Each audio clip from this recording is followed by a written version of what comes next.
This informational video is regarding Staffing Book, the marketplace for passive candidates, placing professionals in technology, finance, and accounting. Let's look at the candidate experience. Logging in is very easy. Log in as a candidate. We access our home page. We can edit our profile.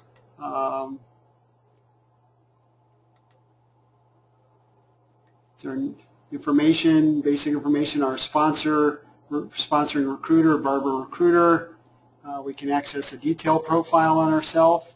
Again, this is how the candidate can edit and modify their own information, their title, additional titles, years of experience, industry experience.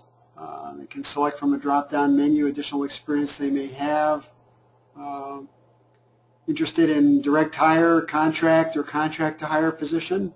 Again, useful information for the matching of the candidate with employers.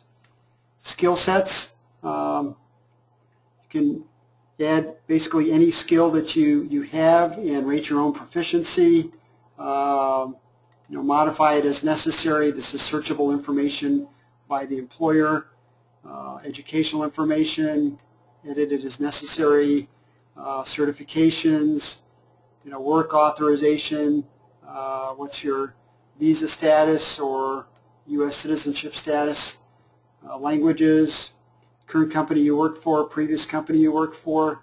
Again, all this information is accessible to the employer as part of the search. Lifestyle questions, specifically commute tolerance, willingness to travel, maybe only 25%, willingness to relocate within the U.S., globally, or not willing to relocate at all, security clearance. Questions on work culture, lead, high interaction level with others at work, prefer to lead a team, like to create more than implement. Basically, as you answer these questions, the employer gets a better idea for how you're likely to fit within their corporate culture. So very valuable information there. And then finally, information on references. And most importantly, may we contact yes or no the references. Typically, a passive candidate will request they be contacted first for permission.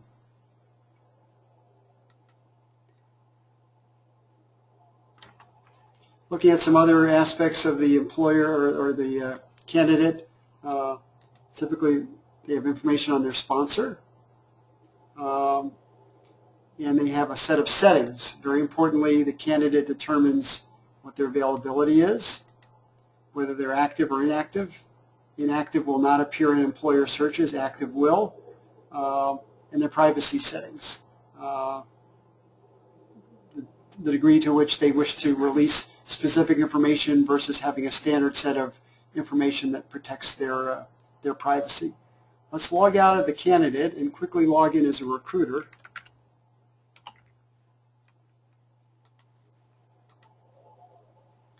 And again, you have a home page with messages and sponsorship requests. We've shown the recruiter's profile already. Here's a set of the sponsored candidates for this recruiter. For each of these candidates, I can view their profile, message them, view any inquiries regarding them, view my assessment of them. This is a posted assessment for employers to view, and I can cancel my sponsorship. I can look at lists. Lists are a way to group employers. In this case, I have my web developers grouped, 4 of them. Number of times they've been viewed by employers. I can do something valuable like forward this list to a employer, perhaps Joe at cme.com. Hi Joe, take a look at these software engineers. Call me. So I can send that message off to Joe. Perhaps it's someone that I know but want to get this additional information to him. I can look at inquiries as a recruiter. What activity do I have? I have new inquiries. I have candidate information released on specific inquiries. I have new inquiry. Here, let's look at this new one here at the bottom if we view it. This is a negotiation in process. A employer has offered a fee of 10% of salary. I am very unlikely to accept that, so I will likely place a counter. Select counter, and I'm going to say 20%. 20% is my standard fee as a percentage of salary, so that would be submitted, and then we would wait for their reply. Let's log out as a recruiter and quickly log in as an employer.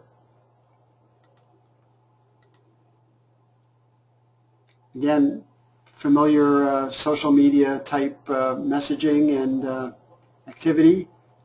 If I look at my profile as an employer, there's my name, my basic contact information, my web address, activity. Here's all the activities by candidate inquiry ID, the recruiter, the job order, the status. Looking at job orders, which are the way I create requirements. I've got 6 of them currently running. Some are for contract positions, some are for direct hire. Different number of candidates I'm looking at. For any one of them, I can view the job order. I can see more information regarding it. How many candidates are on my short list, how many inquiries, how many searches. So basically you get the idea that the employer has quite a bit of capability here to find candidates of interest and interact with recruiters and quickly negotiate and agree upon fees. So in closing, I'd like to thank you for listening today, and we hope we've answered your questions regarding Staffing Book.